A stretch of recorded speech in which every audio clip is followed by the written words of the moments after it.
All right. So the question today is, what are the habits of a successful writer? Diana, welcome to Reality Coaching for Writers, where we offer no fluff, just the real stuff that you need to succeed. Right. So this was an idea that you kicked around. You learned some things at last week's Philadelphia conference, and I thought maybe we'd let you share a little bit about how that conference went for you and what your experience was. Okay. Well, it was, I always love hanging out with writers. I know you do too, Eddie, because they inspire me and their energy is just an energy that I connect to. And it was awesome to be able to be in a Zoom room with so many passionate people and just to hear some of their stories in the round table and then in a little few of the little chat rooms. And I also took advantage of a nonfiction class that Craig von Busick taught. And it was, he taught it for 3 days. I only got to sit in twice, but it was excellent. So there was so much. How about you, Eddie? It was a fire hose because we're dropping in, sharing a lot of information, and then dropping out. So it was a little bit disjointed compared to an in-person conference, because like Saturday I did I hosted a lunch table, I guess is what we called it, 12:30 to 12:50, and it was just weird because I had to get up and cut the grass first, come in, shower, change, and then go hop on this. And I never have to cut the grass when I'm at a normal writers conference. That never happens. So anyway. That's true. But I was thinking the reason this topic I think is timely is we talked about the conference season, and many people have been attending conferences since February. And so, they're fire hosed with all this information, and then they go home. And so I thought it would be good if we talked about establishing healthy habits, and what really might help them get on track and stay on track. Because you come home from the conferences and first you're exhausted, then you have to really look at your notes and kind of go over them and reorganize them and really then ask, what did you personally get from it for your own writing?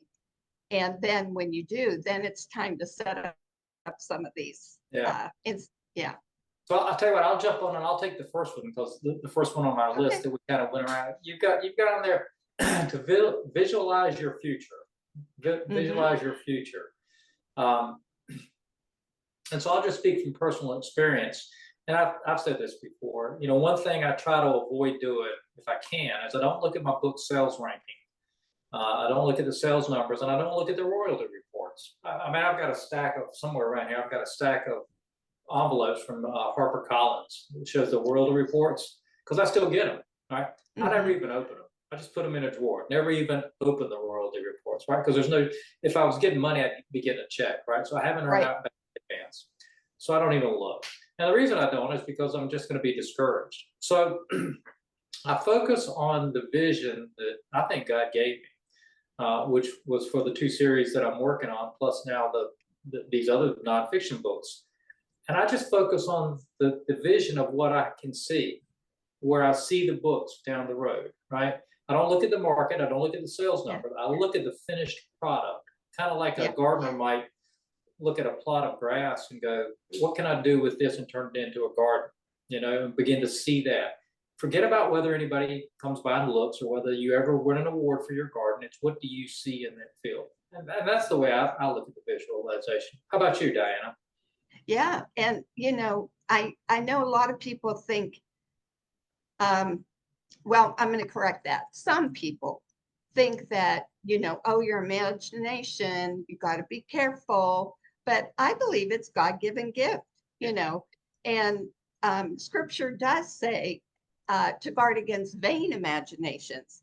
But when we are given gifts and it's the will of God the Father for us to walk out those giftings and participate with Him, in the arts, so to speak, creative arts, I think the imagination can help us set our thoughts on things bigger than us, you know, and focus on who is our source. And we can also set better goals.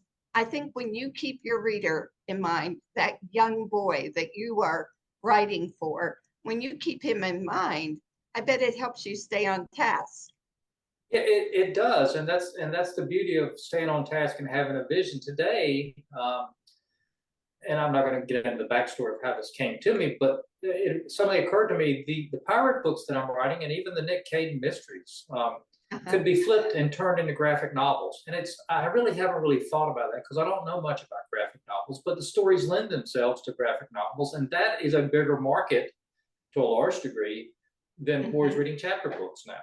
And so, and suddenly I had a vision of setting up a table down at Moore Square on Sundays because they've got all these you can set up for Mm-hmm. 30 bucks, you can have a vendor spot in the park. And just having these tables set up with all these graphic novels. And I Yeah. bet they sell. Anyway, so that's it. Again, to your point, the visions come and then you just keep nurturing the vision, and that keeps you energized, enthusiastic. And if you look at that and not at the numbers, then you just Yes. keep moving forward. Yes. So you mentioned the Yeah. second one on the list is setting goals. So how does that work for you?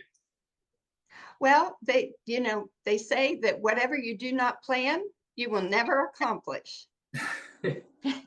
Yeah. And that's so true. So um, I have a list that I prepare the night before, right before I go to bed, or, within a short time before I go to bed.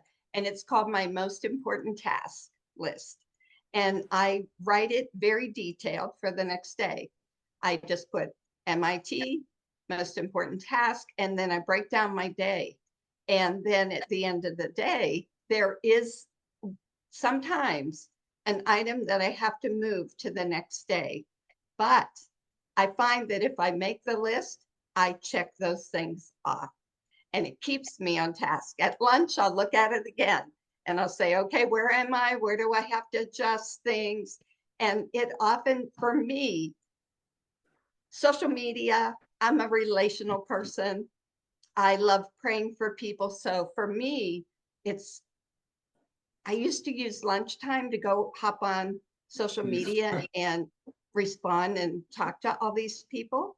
But now I'm finding I can't go down that rabbit hole. So I'm set myself a new restriction, and I don't allow myself, until the evening when I've checked off all my boxes.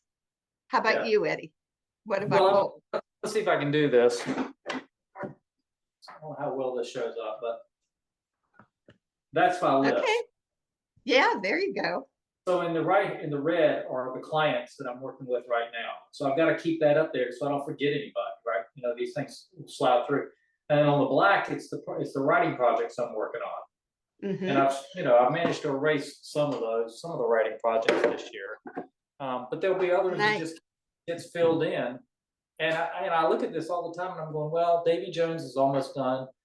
I'm getting closer on the rewrite of the werewolf, but the other three, Tales of John Mark, Pirate Gospel, People We Meet on the Way to the Cross, I'm not anywhere close to being finished on those, but I don't want to be finished because I'm looking forward to getting into them. So it's kind of a goal. The one thing I will say about goals, and I mentioned it a minute ago, is when I was in sales, we had sales goals all the time, right? I mean, because I had a territory you could go out and call on people. And if you didn't have enough sales, you could always get in the car and go find more people. You just kept driving. You just literally kept knocking on doors until you could sell something to somebody. And it was really hard. I mean, it was hard, right? There's no way to get around it, to go knock on a door and sell one case of toilet paper in a building with 10 floors, right? And you sell one case. That's not a profitable day. But there was that opportunity. In book sales, we don't have that. Right. We can market the book, we can do everything we're supposed to do, but we can't control the sales.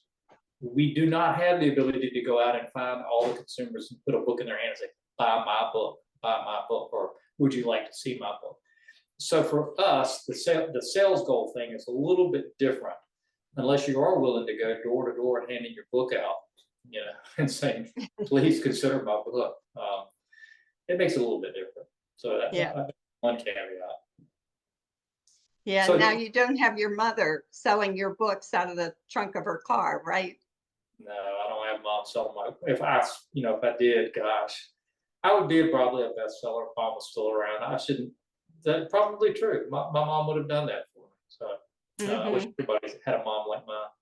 So Yes. number three on the list is demonstrate confidence. So how does that work? Mm-hmm.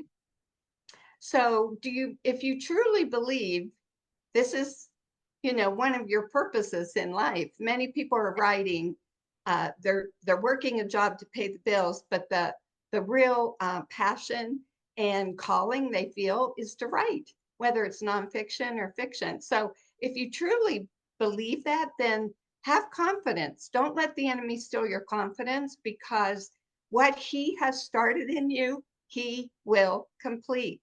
So your confidence truly can be in God to assist you and help you maintain your strength. And um, and you know it's amazing how the next one will tie into this. Can I just move to the Yeah, next one? Or yeah. because highly successful people have financial wisdom. And Eddie, you and I have talked about that. When you're a writer, you're a small business owner. Look at it as a business, get to know what it is realistically, the publishing industry. And you learn a lot of that at conferences. But you